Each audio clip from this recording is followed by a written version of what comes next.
Hello and welcome to Busy Healing episode 11. And today we will be talking about mirror exercises.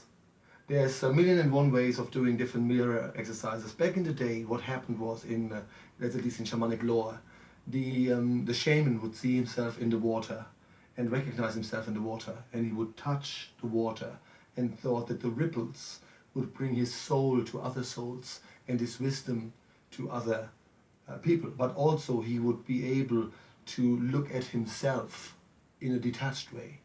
And you notice that it's much easier to give advice to someone else rather than giving advice to yourself, or even taking your own medicine, if that makes sense. You may give perfect advice to others and you might be in the same situation, but you're not taking it yourself.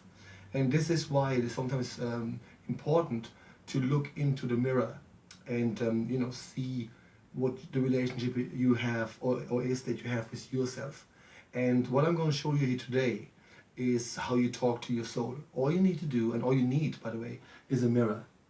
For obvious reasons, I will not be naked. For the exercise, you will have to be naked, because you can't come to your soul in socks. If you can't look at yourself, get a smaller mirror. You could have the tiniest of mirrors, and you don't necessarily have to look at yourself. But the idea is, and logically speaking, if you can't even look at yourself, who can you look at? You understand the logic? So that's really important to understand that. So all you do is, the exercise is as follows. It's 3 days in a row, 10 minutes each. Do not deviate from that. If you have no time, leave it. I will explain to you now what happens usually during the exercise, and then we take it from there. But it really has to be 3 days, 10 minutes each. And the one thing you will notice is, if you find that difficult already, then that shows you how your world is around you, and you don't even have time for yourself. 10 minutes, 3 days in a row, that should tell you something. But here's how this works. The idea is to find out who you truly are. And this is mainly for people that have at times where they self-loathe themselves, are the harshest on themselves. So what you do is, I know it's not a nice thought, but envision myself naked now, and I would be naked, and I would look into the mirror, look at myself, and would say, I want to talk to my soul, or I want to talk to myself. I want to talk to my soul. And then I would just look at me, at myself.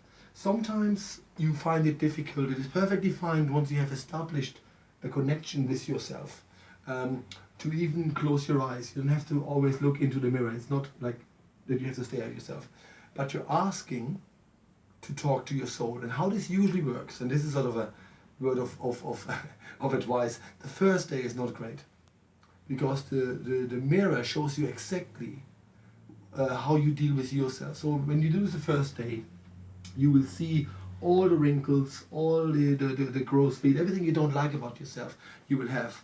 I let you in on a secret, which is not really a secret because I've told this many times. When I did this the first time, about 15 years ago, and I was naked obviously, I said to the mirror, I'm so fat I can't even see my balls. Because everything I hate about me, I said. So this is basically the way of the universe saying to you, look how you treat yourself. If you are that unkind to yourself, how can you expect anyone to treat yourself nicely? You see the logic here? It's really, really important to learn to appreciate anything. So the first day is usually 10 minutes where not much happens for many people, and where people usually feedback they find it very difficult to stay focused. That's another really important point though, because if you can't really focus on yourself, then obviously a part of you is truly lost. So that is a really good exercise to bring focus back to yourself, because in your universe you should be the most important person, logically speaking. So the first day is not so great, usually. Second day is easier. You do the same thing, you're naked, you come to the mirror, and you say, I want to talk to myself, or I want to talk to my soul. You do not have to say this out loud, you can say this in your mind. And then usually what happens the second day, people get a bit silly, if that makes sense. People go like, hello, I want to talk to my soul, and they start smiling at themselves. And it shows you that on day 2, your soul has recognized that by and large you're a good person. I've even had people saying, oh, I haven't shot anyone, I must be a good person. All of a sudden there's all these weird phrases in it. And so you're still not necessarily happier with yourself, but you find it easier to really focus on yourself, look at yourself, and that's the moment when you will usually get messages. And messages doesn't have to mean fully fledged explanations about something, but you will get where you really made the difference. You will see yourself at happier times at times. So they go sort of bring you back into a happier time thing. They also might show you yourself as a child, showing you how pure you are. All these things is usually happen on the second day. So you sort of make some sort of progress with yourself. And then on the third day, and I say usually because it doesn't always happen. Remember, every person is different. Not everybody can visualize well. Not some people feel, some people just sense, other people see it fully fledged. But in most cases that I have had over the years, and people feed that back to me, is that people come to themselves. And remember, you're not going to somewhere else. You're looking at yourself, and you're saying, "I want to talk to myself or to my soul." Oftentimes, the third day. And all days can be quite emotional, by the way, because you will release a lot, and you release it with tears. And remember, I say this in virtually every video that I do, tears are sacred medicine. It is really important to cry. So the third day is usually the most emotional. And usually what happens is there will be loads of lights, swirl of lights that you can see in your vision. So you're much more in a spiritual place. And then very, very often, all of a sudden, while you look at yourself, you see all sorts of things. Sometimes you can see your own relatives and all these kind of things. Well, this is not Halloween stuff, so they're not coming through. They're not going to stay with you, and they're not going to do. So it's not one of those scenarios that, oh my God, I saw this person and they look really nasty, right? That's probably your perception of them, or maybe you have had unfinished business with someone that has passed over. And because you're talking to your soul, they're trying to show you how you hang on to their memory. So all bets are off, all things are happening. But here's why the last day is usually the day that counts the most, if that makes sense. Because really, 9 times out of 10, they will show you a lot of light, and then usually an infant. And it could be any type of baby. So it doesn't have to be your child or even you as a child. It's sort of a symbolism for purity. And look at it logically, if you are in a restaurant or somewhere, or anywhere in a public place, and someone put a baby on the floor, you will find it really weird. And if someone comes in there, twice your size, trying to harm the baby, you will kick his butt, no questions asked.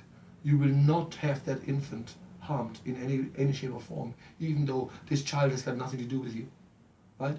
So when you understand that you are just as pure as that child that you would protect, that tells you and your soul, I get it. I am that pure, and I will never allow anybody to walk all over me. That's usually what happens. So that's why this is very powerful. And I say usually because sometimes the third day is a bit more like the second day. That makes sense. There's lights and but you're just not getting there. If that makes sense. What I would do and what I would suggest is you finish the exercise. You do the third day as intended. Then you take 3 days off. So you don't do it for 3 days, and then you basically start again. Most of the times you don't need another 3 days. This will just happen. And if it's not an infant, they will show you something else. They could show you a little crystal, something that your soul and yourself would recognize as precious. And it's hard to explain because it's symbolism. Guides are older than words, so they show you infants and lights and crystals and all sorts of things. And you will need to learn to trust that you're everything. You are the universe. And so everything they show you, you will just realize when you look at yourself, because remember, your intention was to talk to yourself. So what they show you is you. So every gift that they give you, everything that you feel as Lord, that's really beautiful, is a reflection of yourself. So that's how this works. I know this is very difficult to follow, it's a lot of work. At the end of the video, I have this in writing. Also, at the end of the video, I will put down the Busy Healing, our Facebook page. So if you inbox me there, message me there, I will send this to you in writing, right? Because I always talk way too fast. But you have to get through it somehow. All I'm saying is I have got this in writing. For those of you who are really interested and think I don't quite remember it all, make use of the Facebook page that I highlight here, and send me a message, and I will send this to you via Facebook. All right, that's all we have time for. See you soon.